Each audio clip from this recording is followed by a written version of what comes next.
بسم اللہ الرحمن الرحیم۔ عن ابی ہریرہ، حضرت ابو ہریرہ سے روایت ہے، قال فرماتے ہیں قال صلی اللہ علیہ وسلم، رسول اللہ صلی اللہ علیہ وسلم نے ارشاد فرمایا، اتقو، تم بچو، اللہ عینین، لعنت کا سبب بننے والے دو کاموں سے۔ قالوا، لوگوں نے عرض کی، ومل لاعنان، وہ لعنت کا سبب بننے والے دو کام کون سے ہیں یا رسول اللہ؟ فرمایا، الذی یتخلی فی طریق الناس، نمبر ایک یہ کہ وہ یتخلی، جو قضاء حاجت کرتا ہے، فی طریق الناس، لوگوں کے راستے میں، او فی ظلہم، یا ان کے سائے کی جگہ میں۔ اس حدیث میں حضور صلی اللہ علیہ وسلم نے یہ فرمایا کہ بھی دو کام ایسے ہیں جن کی وجہ سے بندے پہ لوگ لعنت کرتے ہیں، ان سے بچو۔ وہ دو کام کون سے ہیں؟ نمبر ایک، آدمی ایسے قضاء حاجت کرے جہاں سے لوگ گزرتے ہوں، راستہ ہو ان کا، تو جو ایسی جگہ کرے گا تو لوگ اس پہ لعنت کریں گے، کس نے یہ غلط کام کیا، اللہ اس کو لعنت کرے، اس کا برا ہو۔ اسی طرح جہاں لوگ گرمی سردی کے موسم میں سائے میں بیٹھتے ہوں، وہاں قضاء حاجت پیشاب نہیں کرنا چاہیے۔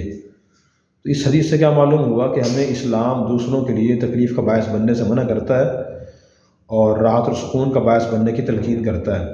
اپنی پوری زندگی ہم یہ کوشش کریں ہمارے کسی بھی کام سے کسی کو تکلیف نہ پہنچے۔ جو خاص طور پہ اجتماعی مشترکہ جگہ ہیں، وہاں کوئی ایسا کام نہ کریں جس کی وجہ سے لوگوں کو تکلیف پہنچے۔ اب آج کل لوگ اس بات پہ خیال نہیں کرتے، کسی کے گھر کے پاس کچرا ڈال دیتے ہیں، وہ بیچارہ پریشان ہوتا ہے، یا اسی طرح راستے میں پیشاب کر دیتے ہیں۔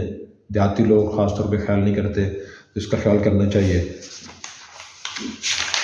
اسی طرح اگلی حدیث ہے، جابر، حضرت جابر سے روایت ہے، قال، فرماتے ہیں کہ کان النبی صلی اللہ علیہ وسلم اذا اراد البراز، جب نبی کریم صلی اللہ علیہ وسلم ارادہ فرماتے تھے قضاء حاجت کا، انطلقا، تشریف لے جاتے، حتی لا یراہ احد، یہاں تک کوئی آپ کو نہیں دیکھتا تھا۔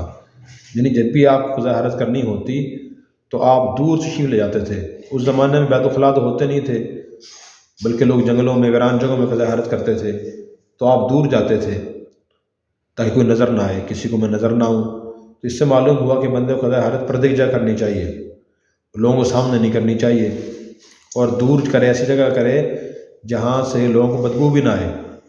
ہمیں اس کی بھی کوشش کرنی چاہیے کہ مساجد میں یا کسی بھی جگہ بیت الخلاء بنائیں، واش روم بنائیں، تو ایسی جگہ بنائیں جہاں پردہ بھی ہو، اور نمبر دو، وہ لوگوں کے اٹھنے بیٹھنے کی جگہ سے ذرا دور ہو، کوئی بدبو نہ آئے، اسمیل نہ آئے۔ کراچی میں ہم نے یہ دیکھا ہے کہ وہاں مساجد میں بیت الخلاء جو ہوتے ہیں وہ مسجد سے دور ہوتے ہیں، اور ہمارے پنجاب میں غلط روٹین یہ ہے کہ بالکل ہی وہ جیسے آدمی مسجد میں داخل ہوتا ہے مین دروازے سے، تو وہیں بیت الخلاء ہوتا ہے، اور جس کا نتیجہ یہ ہوتا ہے کہ جو بھی گزرتا ہے مسجد میں داخل ہوتا ہے، پہلے وہ بدبو سونگھتا ہے، پھر جاتا ہے اندر۔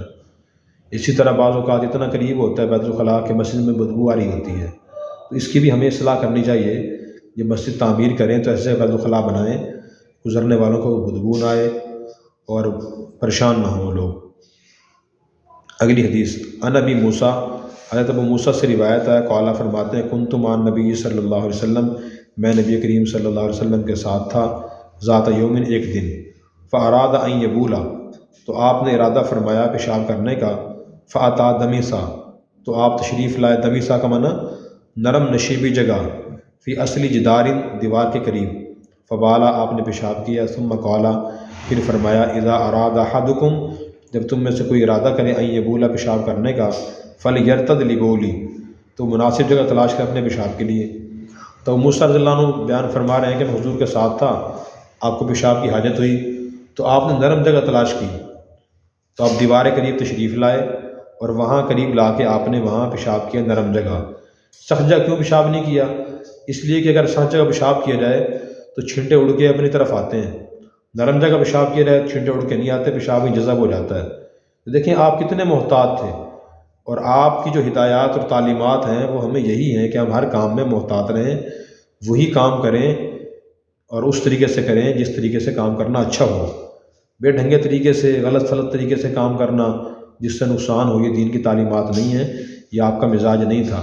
آپ کا مزاج ہر کام میں بہتر سے بہتر طریقے سے کام کرنے کا تھا۔ اور آپ نے امت کو ہدایت دی کہ من اذا اراد احدکم ان یبولا فلیرتد لبولی، جب بھی کوئی پیشاب کرے تو نرم جگہ استعمال کریں، ایسی جگہ جہاں پیشاب کی چھینٹے نہ آئیں۔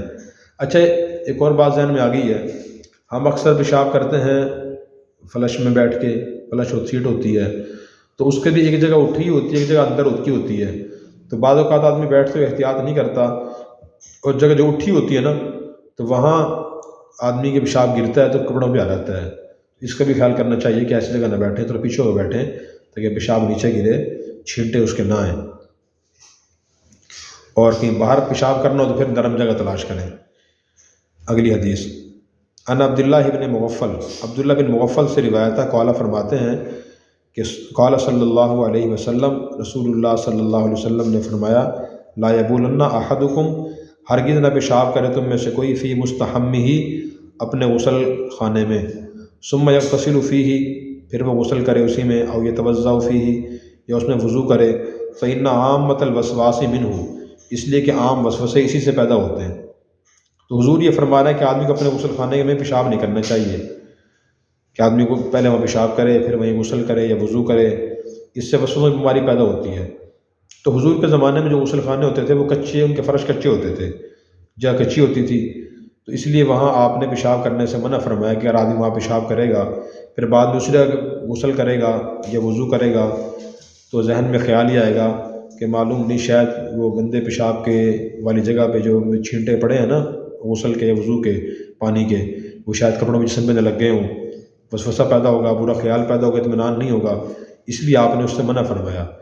تو ویسا غسل خانہ ہو پھر تو بالکل نہیں وہاں پیشاب کرنا چاہیے جہاں غسل وضو کرنا ہو۔ تو آج کل کے جو ہمارے غسل خانے ہیں وہ پختہ ہوتے ہیں، اندر فرش ہوتا ہے یا ٹائل لگی ہوتی ہے، چپس کا فرش ہوتا ہے، تو وہاں اگر آدمی پیشاب کر کے پانی بہا دے تو پھر وسوسہ پیدا نہیں ہوتا، لیکن پھر بھی وہاں بہتر نہیں ہے پیشاب کرنا۔ آدمی کوشش کرے جو جگہ جس کام کے لیے بنی ہے وہیں کرے، پہلے پیشاب وغیرہ کرنا ہو تو باتھ روم جائے اور وہاں پیشاب وغیرہ کرے، پھر غسل خانے پیشاب نہ کرے، ٹھیک ہے۔ دیکھو آپ نفیس مزاج تھے، نفیس تھے نا، پیچھے حدیث گزری تھی ایک، جب آپ قضاء حرس کے سے واپس تشریف لاتے تھے تو مٹی اپنا ہاتھ رگڑتے تھے، اور رگڑنے کے بعد پھر آپ صلی اللہ علیہ وسلم اس کو ملتے تھے اچھی طرح، پھر آپ کے لیے پانی لایا تھا برتن میں، اس کا برتن لدا ہوتا تھا، پھر بعد میں ایک اور برتن لایا تھا جس سے آپ وضو فرمایا کرتے تھے۔ تو آپ کا جو مزاج تھا وہ نفیس مزاج تھا، پاک صاف ستھرا مزاج تھا، وہ مزاج اپنانا چاہیے۔ بعض لوگ ان چیزوں کو وہم سمجھتے ہیں احتیاط کرنے کو، جو بندہ ایسا کام احتیاط کر رہا ہو تو اسے وہم ہی سمجھتے ہیں، یہ وہم نہیں ہے بھائی، احتیاط اور کرنی چاہیے۔ اگلی حدیث عن عبداللہ بن سرجس، عبداللہ بن سرجس سے روایت ہے، قال فرماتے ہیں، قال رسول اللہ صلی اللہ علیہ وسلم، رسول اللہ صلی اللہ علیہ وسلم نے فرمایا، لا یبولن، ہرگز نہ پیشاب کرے، احدکم، تم میں سے کوئی، فی حجر، کسی سوراخ میں۔ تو حضور نے کسی سوراخ میں پیشاب کرنے سے منع فرمایا، اس کی دو وجہ ہیں۔ ایک وجہ تو یہ کہ اگر کسی سوراخ میں کوئی جانور ہوا تو اس کو تکلیف ہوگی کہ اس کے گھر میں جا کے انسان پیشاب کر رہا ہے، جانور کو بیا ہوا تکلیف دینا ہی منع ہے شرعی لحاظ سے۔ نمبر دو، یہ بھی اندیشہ ہے کہ جانور باہر نکل کے آ رہا ہے، سانپ ہو یا بچھو آگے ڈس لے، بندے کاٹ بھی سکتا ہے نا، کہ بڑا جانور ہو جیسے گو ہوتی ہے یا اسی طرح کوئی نیولا وغیرہ ہوتا ہے، وہ کاٹ بھی سکتا ہے، ڈس سکتا ہے، تو آدمی خود کیوں ایسا کام کرے جس میں نقصان کا اندیشہ ہو۔ تو دیکھو یہاں بھی احتیاط آ گئی کہ آدمی اس کو تکلیف نہ دے، اور نمبر دو، کوئی ایسا کام نہ کرے جس میں نقصان پہنچنے کا اندیشہ ہو۔ قضاء، اس کے بعد پھر ہے جی اس کی دعا۔ زید بن ارقم رضی اللہ عنہ سے روایت ہے، قال فرماتے ہیں، قال رسول اللہ صلی اللہ علیہ وسلم، رسول اللہ صلی اللہ علیہ وسلم نے فرمایا، ان هذه الحشوش، بے شک یہ خبیث مخلوق، محتضرۃ، حاضر رہتی ہے، فاذا اتا، جب آئے، احدکم، تم میں سے کوئی، الخلاء، قضاء حاجت کے لیے، فلیقل، تو وہ کہے، اعوذ باللہ من الخبث والخبائث، میں اللہ کی پناہ میں آتا ہوں۔ خبث کا معنی ہے خبیث جنوں سے اور شیاطین سے، والخبائث، اور خبیث جننیوں اور شیاطین سے۔ تو یہ آپ نے دعا سکھائی، جب بھی آدمی قضاء حاجت کے لیے جائے، باتھ روم جائے، جس جگہ خالی جگہ وہاں جا رہا ہو تو یہ دعا پڑھ لے، اللہم انی اعوذ بک من الخبث والخبائث۔ اور آپ نے اس کی وجہ یہ بیان فرمائی کہ جو ناپاک جگہیں ہوتی ہیں، گندی جگہ، یہاں جنات اور شیاطین حاضر رہتے ہیں، تو جب وہ رہتے ہیں وہاں نقصان پہنچنے کا اندیشہ ہے تو آدمی اس سے پہلے اللہ کی پناہ میں آ جائے۔ اچھا، ہمارے ہاں ایک غلط فہمی ہے، وہ یہ ہے کہ بعض لوگ یہ سمجھتے ہیں کہ خوشبو لگانے سے جنات مسلط ہو جاتے ہیں، اس لیے بہت سے لوگ خوشبو نہیں لگاتے۔ یہ غلط فہمی ہے۔ حدیث میں آتا ہے کہ خوشبو لگانا تمام انبیاء علیہ السلام کی سنت ہے۔ جنات اور شیاطین خوشبو لگانے سے نہیں آتے، بدبو سے آتے ہیں۔ جو گندی بدبودار جگہ ہوتی ہیں وہاں جنات شیاطین زیادہ ہوتے ہیں، خوشبو والی جگہ نہیں ہوتے۔ تو اس لیے آپ نے یہ فرمایا جب بیت الخلاء جاؤ تو گندی جگہ ہے، وہاں جنات شیاطین ہوں گے، تو وہاں جانے سے پہلے یہ دعا پڑھ لیں تاکہ آدمی اللہ کی حفاظت میں آ جائے۔ تو یہ دعائیں ہمیں یاد کرنی چاہیے، بچوں کو سکھانی چاہیے تاکہ خود بھی ہم پڑھیں اور گھر والے بچے ہی پڑھیں۔ اس کے بعد حدیث قضاء حاجت کے بعد کی دعا، عن عائشہ، حضرت عائشہ سے روایت ہے، قالت فرماتی ہیں، کان النبی صلی اللہ علیہ وسلم، نبی کریم صلی اللہ علیہ وسلم اذا خرج من الخلاء، جب آپ باہر تشریف لاتے بیت الخلاء سے یا قضاء حاجت کی جگہ سے، تو قالا، تو آپ دعا پڑھتے تھے غفرانک، کہ اللہ میری مغفرت فرما۔ تو ایک اور حدیث میں جو ہے نا وہ اگلی حدیث آ رہی ہے، وہ بھی دیکھ لیں۔ عن ابی ذر، ابو ذر سے روایت ہے، قال فرماتے ہیں، کان رسول اللہ صلی اللہ علیہ وسلم، رسول اللہ صلی اللہ علیہ وسلم کا معمول تھا، اذا، جب خرجا، نکلتے، من الخلاء، قضاء حاجت کی جگہ سے، قال، دعا پڑھتے، الحمدللہ الذی اذھب عنی الاذی وعافانی، تمام تعریفیں اس اللہ کے لیے ہیں جس نے ہم سے گندگی دور کر دی، مجھ سے، اور مجھے عافیت دی۔ تو دونوں دعاؤں کو ملا کے پڑھ لینا چاہیے، غفرانک الحمدللہ الذی اذھب عنی الاذی وعافانی۔ یہ دعا آپ پڑھتے تھے۔ اس دعا کی ہمیں حکمت کیا ہے؟